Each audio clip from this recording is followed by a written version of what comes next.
Alright, everybody. I'm getting ready to react to Mark Roberts' myth testing Christmas movies. So, without further ado, let's just get on into this. Alright, let's go. Hey, Vsauce, I'm Jake, and today we are in a replica of the Home Alone house that Jake built with his very own hands. So as thorough men of science, we have set up a few experiments to test some questionable scenes from a few Christmas classics. First, from A Christmas Story, if you can really shoot your eye out with the Red Ryder BB gun. And then from I doubt it. what happens if you actually get hit with a snowball at 95 miles an hour? And finally from Home Alone, Might put a hole what through happens you. if you get a blowtorch on your head for 7 seconds? Not yet. Might burn your hair This off. will be the first time that we're running these tests, so we truly don't know what's going to happen. But as firm believers in the scientific method, we're going to test our hypotheses and then see who is closer to the final result. And the winner gets to keep the leg lamp behind us. What happens to the loser? The loser has to wear Ralphie's. It's a nice little lamp. You ready to do this? Yes. Let's do it. Let's go. That was too forced. So in the movie A Christmas Story, all Ralphie wants for Christmas is a Red Ryder BB gun. But all the adults in his life keep saying no because they say, "You'll shoot your eye out, kid." but he's Okay, I remember that movie, okay. That is eye actually coming out. Because you have the optic nerve in there, which is about as thick as your pinky. I think they really mean that the BB is going to penetrate the eye and then he'll go blind, which...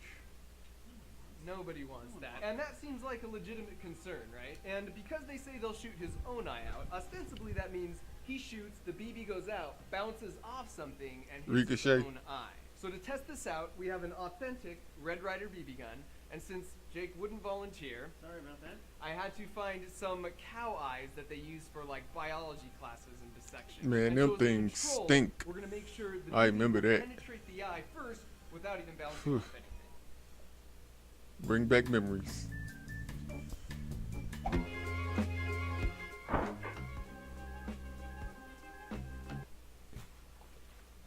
Ugh. Ugh. Alright, so Nope. that went straight through. There's like no issue. The real question though is the ricochet, right? That's true to the movie. So on this next one, we're gonna have the BB come straight. It'll hit the steel plate and then bounce into the eye. So will it make it through the eye? I think yes. No. As you said, it had so I much don't think energy so. all the way through the eye. I think it'll hit the plate. It'll probably hit take it a off, couple of right into the eye, takes, no problem. but I think it's gonna hit the plate. It's gonna like put a dent in it. It will lose a bunch of energy. And it'll hit the eye, but won't actually penetrate. Okay. So take a moment to guess in the comments below who's right, me or Jake. I don't Probably me. think it'll. And let's check it out. Yeah, let's do it. Let's see.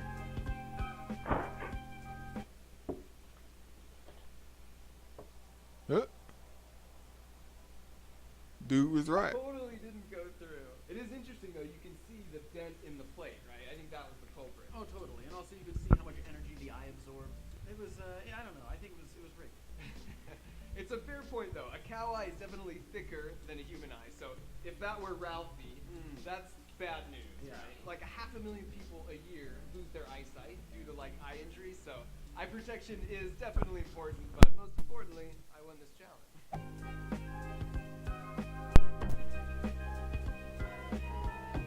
Okay, so I'm up 1-0, heading into round 2. So in the movie Elf, Buddy is sort of screwing up a bunch of things in the big city. Sorry, He y'all. likes I it. was But then his talking brother to gets my attacked girl. by some Had to thugs turn in off the, Central Park, mic. And he shows off his mad elf skills. So I did some investigating, and I found the spot in Central Park where this actually occurred. Then I measured the distance, and then I also watched the video back and looked how many frames it took, and then calculated the velocity of the snowball. Turns out they are thrown at 95 miles an Oh hour. my gosh. And yet, the punks like don't even move at all. So the question for round 2 is, would you fall backwards if you got hit by a snowball at 95 miles an hour? I would say You a buckle? no. I think you might stumble backwards a little bit, but it's not going I to. think I'd buckle over. And I disagree. 95 miles an hour is very fast. And I think if that comes at your chest, you're going to move and stumble back, unlike the punks in the video. But how are we going to get a snowball going 95 miles per hour? Or That's just a the great snowball question. just might I don't know fizz the answer at to that. it. I originally wanted to use my snowball machine gun, but that tops out at like 40 miles an hour. Yeah, not good enough. Luckily, it turns out if you do the math, that a softball traveling at 65 miles an hour will push you back just as much as a snowball traveling at 95 miles an hour. And that's because they have the same momentum, which is defined as the weight of something. Stop talking and multiplied by let's how try fast. this mug out then. So since a softball weighs a bit more, it needs to be traveling a little bit slower. Let's see to some have action. The same like pushback or momentum transfer to you. And thankfully, I have a way to make a softball go 65 miles an hour. Awesome. You ready to get suited up? What? Why? Oh, you lost the first round, so losers always. But no. We don't have to do this. That's fine. You lost. 3, 2, 1. See, he buckled. Why didn't he do the darn snowball? This is about snowballs, not about softballs. Softballs.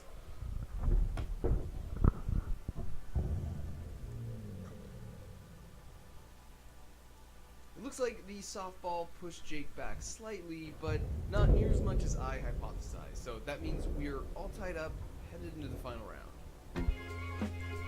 Oh, come on. Just for that, man, I don't even defending his house from the wet want to bandit finish this. with all these amazing Supposed to be a homemade snowball. which we actually made a video of that on Jake's channel, Vsauce 3, so you should go check that out. One of these booby traps is in the kitchen, so when Joe Pesci walks in, the blowtorch goes off with like 4,000 degree Fahrenheit heat, and he just sits there and takes it for 7 seconds, after which he runs with his head on fire for an additional 4 seconds and plunges his head in the snow. And in the end, this is what the damage looks like. I, don't think that is realistic at all. I agree, that seems like an underrepresentation of the damage that would have been done. So to test this out, the good news is we actually have a volunteer. Well, that's lovely. So underneath this beanie is a layer of chicken skin, and then I've drilled into the foam head about 2 inches down and put a beanie. So the question is, do we think the heat is hot enough to burn through the beanie, through the skin, and then 2 inches down into the head? I think, yes, given the duration of time and the amount of heat, it's going to be pretty severe. It's a bold claim. I don't think it will actually get all the way down there. All right, well let's check it out. Now it's time.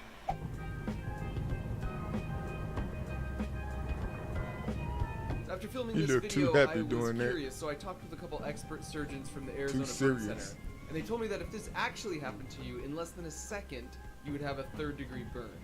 They said that the chicken was a good representation for the skin covering your skull, and it would take between 2 to 3 seconds to burn through that down to the bone. At that point, you've still got 8 seconds left, and your skull would protect your brain, so it wouldn't be fatal, but it would be so damaged that you'd probably need skull reconstruction to replace the charred portion, and that carries with it complications that can be fatal. Moment of truth. Let's see. This doesn't look like it's gonna...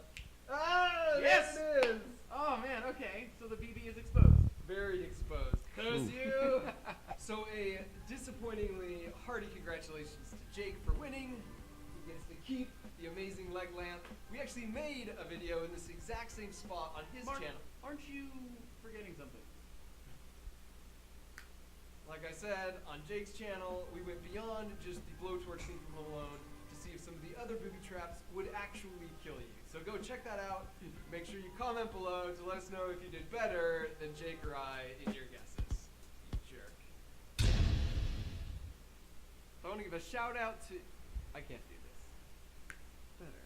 Shout out to Audible for their support on this video. So I showcased my amazing BB gun shooting skills today, but I'm afraid I am no match for a Navy SEAL named Chris Kyle, who's actually the deadliest sniper in US history. And he wrote a book called American Sniper, which I recently just listened to on Audible. He was nicknamed the Devil and actually had a bounty on his head by the guys on the other side, but his fellow Navy SEALs called him the Legend. The I book's a watched pretty that raw movie. view of what war is like and how it pretty much sucks. It was for okay. everyone. He tells a lot of stories about what he went through, and he doesn't sugarcoat much, which I found refreshing. And as usual, the book is way better than the movie, so if you want to listen to American Sniper or any other book for free, all you have to do is use the link in the description or go to audible.com/markrover. If you've never tried an audiobook, the holidays are a great time to check it out while you're traveling. Plus, they also make a great gift. Thank you for watching.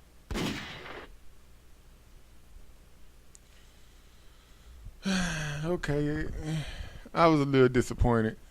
He was supposed to do the snowball, but he didn't. Instead, he did a softball. That was disappointing. That turned me off for the rest of the video. But overall, it was alright. Thanks for watching. Peace.